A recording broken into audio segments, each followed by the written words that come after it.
శ్రీమాత్రే నమః. ప్రేక్షకులకి ఆ లలితాంబిక అమ్మవారి యొక్క అనుగ్రహం పరిపూర్ణంగా కలగాలని మనస్ఫూర్తిగా కోరుకుంటూ మనం ఈరోజు చెప్పుకోబోయేటువంటి టాపిక్ ఏమిటి అంటే, ప్రతి లగ్నము లేదా లగ్నం తెలియని వారి రాశి వారికి అసలు ఎటువంటి శాపము అనేటువంటిది ఉంటుంది, ఎటువంటి యోగం అనేటువంటిది ఏర్పడుతుంది ఇన్బిల్ట్గా. అయితే ఇది జనరల్గా ఉండేటువంటి శాపము, దానికి సంబంధించిన పరిహారము వేరైతే, ఎవరికి వారికి ఇండివిజువల్ చార్ట్ బట్టి శాపము, యోగము, కర్మ ఇవన్నీ ఉంటాయి. ఎందుకు అసలు ఏర్పడుతుంది శాపం అనేటువంటిది అంటే బాగా అర్థం చేసుకోండి. ఇక్కడ మనమే మనంతట మనమే స్వయంకృప అపరాధము అంటారు. తెలుసో తెలియకో ఒక్కోసారి జరిగితే, ఒక్కోసారి మనంతట మనమే సమ్ కర్మాస్ చేస్తుంటాం. ఏమిటి ఆ కర్మాస్ అంటే, ఎవరినో భయంకరంగా తిట్టాం, మనసు బాధపడింది, చంద్రుడి ద్వారా వస్తుంది. అంటే మనకి ఈ జన్మలో మానసికమైన ఇబ్బంది పడుతూ ఉంటాం. ఏదో ఎవరినో కొట్టాం, కుజుడి ద్వారా వస్తుంది, మనకి ఇంకోటి ఏదో దెబ్బ తగలడం జరుగుతుంది. అలా స్పెసిఫిక్గా పలానా లగ్నం వాళ్ళకి స్పెసిఫిక్గా కొన్ని ఉంటే, మీ ఇండివిజువల్ చార్ట్ బట్టి కొన్ని ఉంటుంటాయి. అదేమిటి, అసలు దాని పరిహారాలు ఏమిటి? ఒకవేళ మీకు ఆ జాతకమే లేదు కానీ ఈ సమస్యలు ఎదుర్కొంటున్నాము అన్నప్పుడు మీకు ఈ దోషం ఉంటుంది అని మీరు అర్థం చేసుకొని దాని పరిహారం ఎలా చేసుకోవాలనే విషయాన్ని మనం ఇప్పుడు తెలుసుకుందాం. కుంభలగ్నము, కుంభరాశి. ఈ కుంభం వారికి అధికంగా ఉండేటువంటి ఇబ్బంది ఏదైతే ఉంటుందో అది మాతృ సంబంధించినటువంటి దోషము ఏర్పడుతుంది. గుర్తుపెట్టుకోండి, కుంభం వారికి మాతృశాపము అంటారు, మాతృదోషము అంటారు, లేదా మానసికమైన స్ట్రెస్ ఉంటుంది, లేదా జల సంబంధించిన దోషం ఉంటుంది. అయితే ఇది చంద్రుడు కొద్దిగా శుభగ్రహ సంబంధాలు కలిగి ఉంటే దాని ప్రభావం తగ్గుతుంది. గుర్తుపెట్టుకోండి, ఎందుకంటే వీళ్ళ జన్మజాతకం అంతా కూడా పాస్ట్ లైఫ్లో మాతృ సంబంధించినటువంటి కనెక్టివిటీతో ఉంటుంది. గుర్తుపెట్టుకోండి, పాస్ట్ లైఫ్లో. సో ఇది కంపల్సరీ. అలాగే ఇక్కడ మరొక విషయం ఏంటంటే, ఈ కుంభం వారికి పొరపాటున అది వచ్చి 3వ స్థానంలో పడింది అనుకోండి, ఆ చంద్రుడు వచ్చి మాతృ సంబంధంతో పాటు సిబ్లింగ్ రిలేటెడ్ సంబంధంగా కూడా కనెక్ట్ అవుతుంది ఆ దోషం అనేటువంటిది. ఎందుకు, ఈ సిబ్లింగ్ కారక స్థానంలోకి వచ్చాడు. ఇలాగా మనకి ఈ చంద్ర సంబంధించినటువంటి దోషము మాతృశాపం రూపంలోని, లేనట్లయితే జలదోష సంబంధించిన రూపంలోనే వస్తుంది. జల సంబంధంగా వచ్చినప్పుడు ఏమవుతుందంటే, వీళ్ళకి లైఫ్లో ఈ శ్వాస సంబంధించినటువంటి ఇబ్బంది రావడం, బ్రీతింగ్ రిలేటెడ్ సంబంధంగా ఎప్పుడు కూడా మనకి చెప్తూ ఉంటారు శాస్త్రాల్లో. ఏంటంటే, పూర్వజన్మ కృతం పాపం వ్యాధి రూపేణ పీడితమని. ఈ వ్యాధి రూపంలో పీడితం అవుతున్నప్పుడు ఖచ్చితంగా ఇక్కడ ఏమవుతుందంటే, ఈ మాతృ సంబంధంగా వచ్చేటువంటి ఇబ్బంది ఈ రకంగా వస్తూ ఉంటుంది. అలాగే మరొక విషయం ఏంటంటే, ఇక్కడ చూసుకున్నట్లయితే మరి దీన్ని ఎలాగండి బయటపడాలి, దీని నుంచి ఎలాగ బయటపడాలి నేను అని అనుకుంటే, ఎక్కువగా బియ్యము దానంగా ఇవ్వాలని చెప్తుంది శాస్త్రం. బియ్యము అన్న రూపంలో దానంగా ఇవ్వడం వేరు, బయట ఫుడ్ లేనటువంటి వారికి ఫుడ్ డొనేట్ చేయడం వేరు. మీరు ఏదైనా పురోహితుడికి సోమవారం నాడు ఉదయం 7:30-8 లోపల పర్టికులర్గా బియ్యము దానంగా ఇవ్వడం వేరు.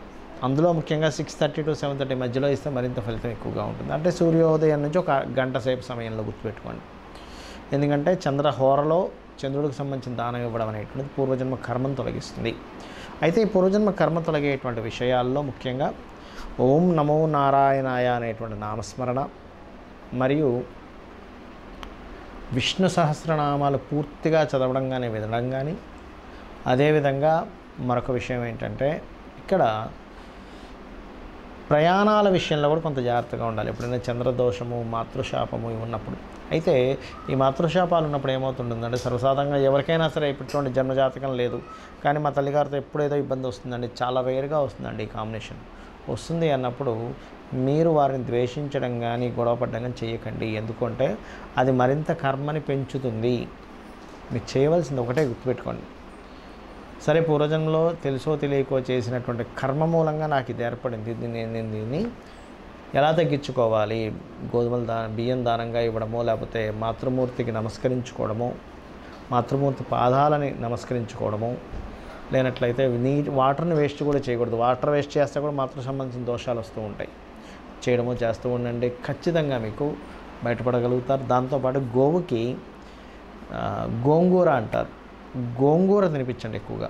కుంభలగ్నం వారు, కుంభరాశి వారు, కుంభలగ్నము రాశి, లేదా నాకు ఇవేమీ తెలియవు కానీ మా తల్లిగారితో ఎప్పుడు ఇబ్బంది ఉంటుందని, లేదా మా తల్లిగారు ఆరోగ్య విషయంలో ఇబ్బంది పడడం వల్ల కొన్ని కేసెస్లో ఎలా జరుగుతాయంటే నేను చూసినప్పుడు తల్లిగారి ఆరోగ్యం బాగోకపోయేసరికి ఇంట్లో చేసే ప్రతి పని వీలే చేయాల్సి వస్తుంది. వంట వండడం దగ్గర నుంచి చూసుకోవడం దగ్గర నుంచి అన్ని. పాపం ఆవిడకి ఏదో హెల్త్ ఇష్యూ ఉండడం వల్ల ఇంట్లో ఉంటే ఈవిడ చేయాల్సిన పని వీళ్ళకి అప్పచెప్పడం జరిగింది కదా. అంటే ఏంటి, వీళ్ళు చేయాల్సిన పని స్పెసిఫిక్గా వీళ్ళకి అప్పచెప్పడం జరిగిందంటే అర్థం ఏంటి, అక్కడ వీళ్ళ ఆ స్ట్రెస్ని మోస్తున్నారు కదా.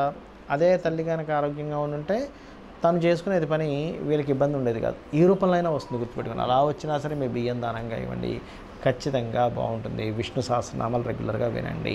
ఇక్కడ నేను మీకు ఈ ప్రక్రియ చేసేటప్పుడు మీకు కొన్ని విషయాలు చెప్పాలి. ఇక్కడ నేను చెప్పిన ఇప్పుడు రెమెడీ ఏదైతే రుణ సంబంధించింది పోవాలనుకున్నాము, ఏమిటది అంటే ఒకటే గుర్తుపెట్టుకోండి. మీరు చేసే రెమెడీ పాయింట్ నెంబర్ 1, రెగ్యులర్గా చేయండి.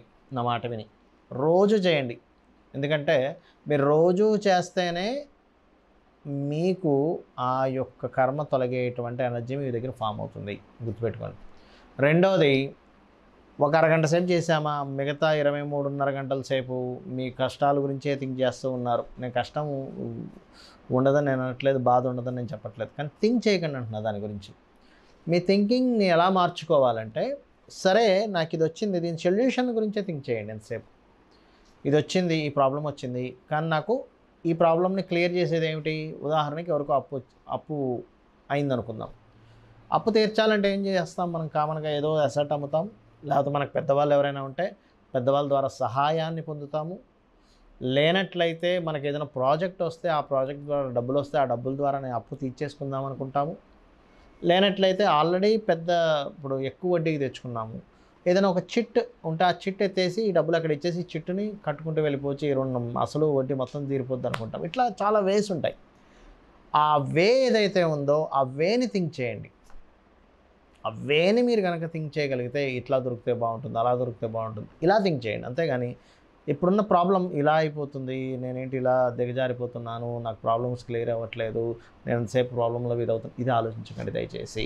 ఎందుకంటే మన సబ్కాన్షియస్ మైండ్ ఏదైతే ఉందో, మనం ఏదైతే రిపీటెడ్గా ఆలోచిస్తుంటామో ఆ రిపీటెడ్గా ఆలోచించేటువంటి దాన్ని తీసుకుని అదొక ప్రోగ్రామింగ్ చేసుకుంటుంది. ఆ ప్రోగ్రామింగ్ అంటే ఎవరో కాదు, లోపల మనకు ఉన్నటువంటి మొత్తం మన దేహంలో దేవతలు ఉంటారు. ఆ దేవతలే మీ ఆలోచనలను బట్టి ప్రోగ్రామింగ్ చేసుకుంటారు. ఎందుకంటే మనిషికి నెక్స్ట్ జన్మ వస్తుందంటే అతని ఆలోచన, అతని కోరిక అనేది లేకపోతే నెక్స్ట్ జన్మ ఎలా లేదో, next minute, next hour, next day, next month, next year, ఇదంతా కూడా మనం లోపల ప్రోగ్రామింగ్ చేసుకుంటున్నాం. ఇలా ఉండాలి, ఇలా కోరిక. కొంతమంది అంటూ ఉంటారు, నా డిజైర్ అండి అది అంటూ ఉంటారు. ఒక స్టేజ్కి వెళ్ళాక నా డిజైర్ ఇది, నేను అంటే ఏంటి 24 గంటలు దాన్ని థింక్ చేశాడు. నేననేది ఏంటంటే ఇట్స్ వెరీ క్లియర్. మీరు ఏదైతే సమస్య తీరడానికి ఆస్కారం ఉన్నటువంటి ఒక ప్లానింగ్ ఉందో మీ మైండ్లో, దాన్ని మాత్రమే అందంగా డిజైన్ చేసుకుని ఇమాజినేషన్ చేసుకోండి. ఎన్ని సమస్యలు వచ్చినా భగవంతుడిని పట్టుకున్నాను, అమ్మవారిని పట్టుకున్నాను అనే భావన మీలో ఉండాలి. నాకేంటి, అమ్మవారి చేతితో నేను పట్టుకున్నాను, అమ్మవారి పాదాలను నేను ఆశ్రయించాను, నాకేంటి అనేటువంటి ఒక ధీమాతో నేను చెప్పినటువంటి మంత్రం చేయండి. ఖచ్చితంగా మీరు బయటపడగలుగుతారు. దీంతోపాటు ఎప్పుడు కూడా మీ personal chart is most important. ఇప్పుడు నేను చెప్పినటువంటివి ఏమున్నా కూడా మీ పర్సనల్ చార్ట్లో కొన్ని అవయోగాల్ని తీసేసేటువంటి గొప్ప గొప్ప యోగాలు ఉంటాయి. చాలామంది తెలియక అయ్యో ఇదేమిటండి అవుతుందా. మీరు చాలామంది చూడండి, అప్పటి వరకు ఏమీ లేకుండా తిరుగుతున్న వ్యక్తి సడన్గా ఒక సంవత్సరం రాగానే గబుక్కుని మొత్తం అన్నీ తొలగిపోయి పెద్ద పెద్ద బిల్డింగ్లు, కార్లు అన్నీ మారిపోతాయి. ఏమిటి అది అంటే ప్రతి వ్యక్తికి ఒక టైం వస్తుంది, ఇది గుర్తుపెట్టుకోవాలి. అందుకే మనకు రామాయణ మహాభారతాలు కూడా అంతటి పరాక్రమవంతులు కూడా అడవుపాలు అవుతూ ఉంటారు. మాకేంటి వాళ్ళని అడవుపాలు చేస్తే మొత్తం మాదే రాజ్యం అనుకునేసరికి వాళ్ళందరూ పుంజుకొని వచ్చి మళ్ళీ యుద్ధం చేసి వీళ్ళందరినీ సంహరించడం జరుగుతుంది. అంటే ఏమిటి, సమయం అనేటువంటిది చాలా చాలా అంటే చాలా ప్రాక్టికల్గా మన కళ్ళ ముందుని మార్చేస్తూ ఉంటుంది. కాబట్టి సమయం కోసం మనం వెయిట్ చేస్తూ ఉండాలి, అమ్మవారిని పట్టుకోవాలి, మీ యొక్క జీవితాన్ని పరిపూర్ణంగా మార్చుకుంటారని కోరుకుంటూ శ్రీమాత్రే నమః.